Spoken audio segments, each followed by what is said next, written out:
Your salary has been credited. दोस्तों, जैसे ही ये नोटिफिकेशन फोन पे आता है एक अलग ही खुशी होती है, लेकिन फिर 10-15 दिन बाद जब हम 500 या 1000 का यूपीआई पेमेंट करते हैं, तुरंत एक और मैसेज पॉपअप होता है जो बताता है अवेलेबल बैलेंस। तब दिल से निकलता है, यार पैसे गए कहाँ, इतना जल्दी खत्म कैसे हो गया। अगर आपको भी ऐसा लगता है हर महीने, तो believe me, you are not alone. Story अलग होती है पर एंडिंग सबकी सेम। सैलरी अच्छी मिलती है पर पैसे कभी टिकते ही नहीं। एक टिपिकल मंथ कुछ ऐसा होता है, सैलरी आती है, पहले 10 दिन हम राजाओं जैसा फील करते हैं और मंथ के एंड तक सर्वाइवल मोड ऑन, और ये साइकिल हर महीने रिपीट होती रहती है। फिर हम ब्लेम करते हैं इन्फ्लेशन को, कंपनी को या सिस्टम को, लेकिन असली प्रॉब्लम इनकम नहीं, असली प्रॉब्लम है मनी मैनेजमेंट की। अब सोचो, क्या आपको कभी लगता है कि इस करंट सैलरी के साथ आप अपने लाइफ गोल्स अचीव नहीं कर पाओगे, जैसे कार लेना, घर बनाना, ड्रीम वेकेशन पे जाना या फिर फाइनेंशियल इंडिपेंडेंस पाना? अगर आंसर है यस, तो आज का वीडियो आपके लिए एक गेम चेंजर होने वाला है। आज हम सीखेंगे एक bullet proof 2 account setup salary routine जो आपको बिना टेंशन के ऑटोमेटिकली सेविंग करने में मदद करेगा। मैं आपको दिखाने वाला हूँ सीक्रेट फॉर्मूला फॉर स्पेंडिंग, एक कंप्लीट ऑटोमेशन स्ट्रेटेजी। जब भी सैलरी आती है, हमें एक ऐसा रूटीन बनाना होता है जो एंड ऑफ द मंथ तक पैसे बचाए और लाइफ गोल्स जैसे कार, घर, वेकेशन सबको अचीवेबल बनाए। लेकिन उससे पहले एक चीज समझनी बहुत जरूरी है, ये पैसे जाता कहाँ है। सागर बेंगलोर में एक सॉफ्टवेयर इंजीनियर है जिनका पैकेज सालाना 6 लाख का है। हर सुबह ऑफिस जाने से पहले एक 200 का स्टारबक्स कॉफी, क्योंकि ऑफिस का मशीन का कॉफी उसे पसंद नहीं। फिर लंच, बोरिंग लगे तो 300 का जोमेटो ऑर्डर, शाम को 100 का स्नैक्स, और वीकेंड पे तो ऐसे ही 1 से 2000 दोस्तों के साथ उड़ जाते हैं। कभी नोटिस ही नहीं किया, लेकिन एक दिन सागर ने खुद अपना बैंक स्टेटमेंट देखा और उसके होश उड़ गए। सिर्फ कॉफी पे 50,000 साल का, और लंच, वीकेंड, आउटिंग्स मिला के टोटल 1.5 लाख से ज्यादा सिर्फ खाने पे। उस मोमेंट पे सागर को रियलाइज हुआ, मैं अपनी सैलरी से ज्यादा अपनी क्रेविंग्स पे खर्च कर रहा हूँ। और ये सिर्फ सागर की कहानी नहीं है, ये हम सब की स्टोरी है। Typical Indian middle class money management problem. हमारा दिमाग रियल डेंजर्स को डिटेक्ट करने में एक्सपर्ट है। जैसे रोड पे अचानक ट्रक आए तो तुरंत ब्रेक मार देते हैं, लेकिन जब बात छोटी छोटी पैसे की आती है, 100 यहाँ 200 वहाँ, तो दिमाग बोलता है, अरे छोड़ो यार, इतना तो बनता है। पर ये छोटी छोटी लीक्स ही है जो साल भर में मिलके आपकी सैलरी का बड़ा हिस्सा उड़ा देती है। इंडिया में पैसे नॉर्मली 3 जगह से लीक होते हैं, और शायद आप भी इनमें से किसी एक कैटेगरी में हो। पहला, आराम का शॉर्टकट। आजकल सब कुछ इंस्टेंट चाहिए। मेट्रो लेने के बजाय उबर बुक कर लिया, घर का खाना बनाना नहीं तो जोमेटो से ऑर्डर कर लिया, और सब्जी लेने के लिए 2 मिनट मार्केट जाने के बजाय ब्लिंकिट या जेप्टो कर लिया। हर एक छोटी कन्वीनियंस 100-200 एक्स्ट्रा निकलवा देती है, और मंथ के एंड तक ये 1500 से 2000 उड़ जाते हैं। दूसरा, दिखावे का प्रेशर। यह सबसे डेंजरस लीक है। ऑफिस कलीग्स के साथ फैंसी रेस्टोरेंट, बर्थडे पे ब्रांडेड गिफ्ट्स, फेस्टिवल पे न्यू क्लोथ्स, ताकि लोग सोचे ये भी सेट है। और फिर आता है ईएमआई कल्चर। भाई, सबके पास आईफोन है, मेरे पास भी होना चाहिए। 1 लाख का आईफोन, 4000 ईएमआई पर मंथ, सिर्फ शो के लिए। इन सब मिला के हर महीने 7 से 10,000 का एक्स्ट्रा प्रेशर बन जाता है। और तीसरा, इमोशनल शॉपिंग।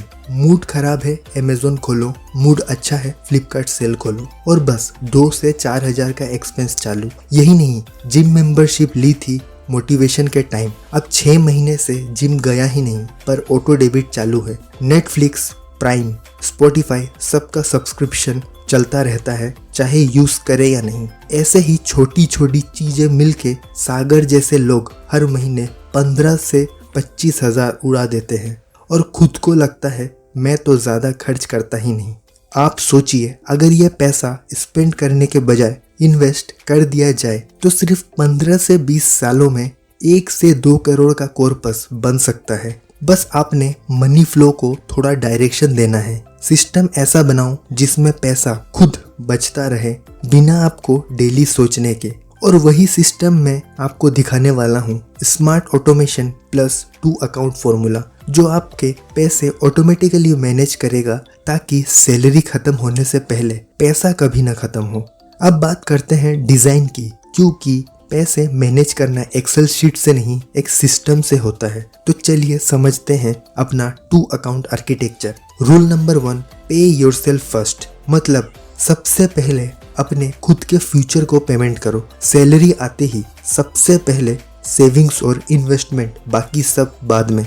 अब बहुत सारे लोग 7 अकाउंट या 4 अकाउंट फॉर्मूला बताते हैं, बट सच बताऊँ तो वो ओवर कॉम्प्लिकेटेड लगता है। हमारे लिए 2 अकाउंट ही काफ़ी है, पावरफुल और easy to maintain. Account number 1 है सैलरी अकाउंट। ये आपका मेन हब है जहाँ सैलरी क्रेडिट होती है और सभी ट्रांजैक्शन इसी से होते हैं। यूजुअली ये आपका सैलरी अकाउंट ही होता है। SBI, HDFC, ICICI या एक्सिस में कोई भी बैंक चलेगा, जीरो बैलेंस अकाउंट मिल जाता है यहाँ। और यही आपका डिस्ट्रीब्यूशन सेंटर है, आपकी सैलरी यही से हर जगह डिस्ट्रीब्यूट होगी। इस अकाउंट से सारे auto payment, EMI, rent, bills, daily UPI spends, credit card full payment at month end सब कुछ हैंडल होगा। और एक टिप, अपने UPI को इसी अकाउंट से लिंक रखो ताकि तुम्हें हर ट्रांजैक्शन का रियल पिक्चर दिखे। बाकी सब ऑटो डेबिट सेटअप कर दो। Electricity, internet, insurance, premium, gas, DTH सभी को ऑटोमेट कर दो। अकाउंट नंबर 2 ये है सिक्योरिटी अकाउंट। यह आपका सेफ्टी वॉल्ट है। यहाँ पैसे सिर्फ अर्जेंट सिचुएशन के लिए है, डेली स्पेंड्स के लिए नहीं। यहाँ पे आपको हमेशा अपनी 3 गुना मंथली सैलरी तक अमाउंट रखनी चाहिए, जैसे emergency, medical expense, hospital bill, या अगर आप किसी दूसरे सिटी में रहते हो और अचानक घर जाना पड़े, सेविंग्स अकाउंट में आपको 2.5 से 3% इंटरेस्ट मिलेगा। अब इससे ज़्यादा पैसा जो आपके 6 महीने का एक्सपेंस या गोल बेस्ड सेविंग्स कवर करता है, उसे पार्क करो किसी लिक्विड डेट फंड्स में।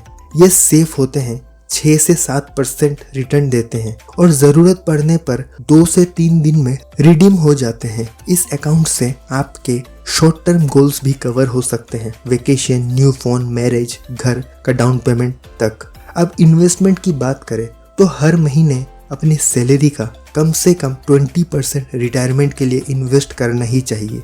अब फ्लो को समझो। सैलरी जब अकाउंट 1 में आती है, उस टाइम सबसे पहले अपना इन्वेस्टमेंट अमाउंट ट्रांसफ़र कर दो अकाउंट 2 में। यह स्टेप इम्पोर्टेंट है ताकि डेली एक्सपेंस और इन्वेस्टमेंट मिक्स ना हो। फिर अकाउंट 2 से ही ऑटो डेबिट सेटअप करो म्यूचुअल फंड, SIPs और लमसम इन्वेस्टमेंट के लिए। प्लेटफॉर्म जिसे आप यूज़ करते हो, ज़ेरोधा, ग्रो, ET मनी, उन्हें अकाउंट 2 से लिंक कर दो। मतलब सैलरी आई, सिस्टम खुद SIP के लिए पैसा ले गया, आपके यूज़ करने से पहले पैसे सेव हो गए, बोनस या एक्स्ट्रा इनकम मिले, सीधा इन्वेस्टमेंट अकाउंट में भेज दो बिना सोच के। अब खर्चे की बात करें तो डेली खर्चे, UPI, कार्ड स्पेंड्स सब अकाउंट 1 से चलाओ। इससे मंथ के एंड में क्लियरली पता चलेगा कितना अर्न हुआ, कितना गया और कितना बचा। ऐसे करने से ना ओवर स्पेंडिंग होती है, ना सैलरी गई कहाँ वाला स्ट्रेस। सिस्टम सेट हो गया, अकाउंट्स ऑलरेडी हैं, इन्वेस्टमेंट ऑटोमेट हो गया। लेकिन ध्यान रहे, टाइमिंग गलत हुई तो बेस्ट सिस्टम भी फेल हो जाता है। इसीलिए अगले पार्ट में मैं आपको बताने वाला हूँ सैलरी के बाद कौन से दिन किस काम के लिए बेस्ट है। एक परफेक्ट मंथली साइकिल जिससे पैसे खुद अपने आप मैनेज हो। देखो, इंडिया में सैलरी साइकिल्स ऑलमोस्ट सेम होते हैं। किसी को महीने के पहले तारीख में पैसा मिलता है तो किसी को महीने के आखिरी तारीख में पैसा मिलता है, लेकिन पैटर्न हर जगह एक ही है। सैलरी आती है, कुछ दिन हाई लाइफ चलता है और फिर मंथ के एंड में खाता खाली। तो मैंने इसी पैटर्न के अराउंड एक सिस्टम डिज़ाइन किया है जिससे आप अपनी सैलरी को कंट्रोल करते हो। सैलरी आपको नहीं, लेट मी एक्सप्लेन। तो सबसे पहले है फाउंडेशन वीक, जो 1 से 5 तक चलेगा। इस वीक में बेस रेडी होता है, सैलरी क्रेडिट होती है। सबसे पहले सेव करना स्टार्ट करो। एक साइकोलॉजिकल ट्रिक याद रखो, जब सैलरी नहीं आती है तभी सेविंग करो, क्योंकि 10 दिन बाद मूड बदल जाता है। तो सैलरी आते ही ऑटो ट्रांसफर सेटअप कर दो। SIP इन्वेस्टमेंट के लिए, इमरजेंसी फंड के लिए, गोल बेस्ड सेविंग के लिए। और 3rd से 5th के बीच वेरीफाई करो, अगर कहीं इशू है उसी टाइम फिक्स करो। नेक्स्ट है पेमेंट विंडो, 5th से 10th तक। इस पीरियड को बोलो बिल्स वीक। यही पे सब मेजर पेमेंट कर दो, electricity, internet, mobile, gas, EMI, credit card bills. एक सिस्टमेटिक पैटर्न बनाओ ताकि लेट फी या डिस्कनेक्शन का स्ट्रेस ना आए। एक बार में सब क्लियर हो जाए और फिर मंथ के बाकी दिन आपका दिमाग फ्री रहे। आपने इन्वेस्टमेंट कर लिया, आपने बिल्स पे कर लिए, अब नेक्स्ट वीक आप अपने अकाउंट की हेल्थ चेक करो। ये सबसे इम्पोर्टेंट स्टेप है। थोड़ा रुक के अपना अकाउंट 1 चेक करो, देखो कितना बैलेंस बचा है, कहीं ओवर स्पेंडिंग तो नहीं हो गया, कोई अनएक्सपेक्टेड एक्सपेंस तो नहीं आ गया, जैसे फैमिली मेडिकल, किसी दोस्त की शादी या सोशल फंक्शन जहां गिफ्ट देना पड़ सकता है। अगर कुछ आने वाला है तो उसके लिए अभी से थोड़ा बजट साइड में रख लो। यानी प्लानिंग आपको end of the month stress से बचाएगा। और फिर 20 से 30 तारीख तक प्लानिंग करो नेक्स्ट महीने का। अब ये पीरियड है नेक्स्ट मंथ प्रिपरेशन। सोच के देखो अगले मंथ में क्या एक्स्ट्रा आ सकता है। फेस्टिवल सीजन, शादी सीजन, विंटर शॉपिंग, सबके लिए अभी से थोड़ा थोड़ा एलोकेट करो। 2000-3000 हर मंथ का फ्यूचर एक्सपेंस फंड बनाओ। और जब दिसंबर में बोनस मिले तो वही परफेक्ट टाइम होता है फेस्टिवल या बिग एक्सपेंस हैंडल करने का। इस तरह आपका कैलेंडर भी सेट हो जाएगा। सो गाइस, ये सिस्टम इम्प्लीमेंट करो और देखो कैसे आपका पूरा मनी लाइफ एकदम सिस्टमेटिकली ट्रांसफॉर्म हो जाता है। ये सिस्टम स्पेशली डिज़ाइन किया गया है इंडियन माइंडसेट और सैलरी पैटर्न के हिसाब से। रियलिस्टिक है, प्रैक्टिकल है और लॉन्ग टर्म के लिए सस्टेनेबल भी।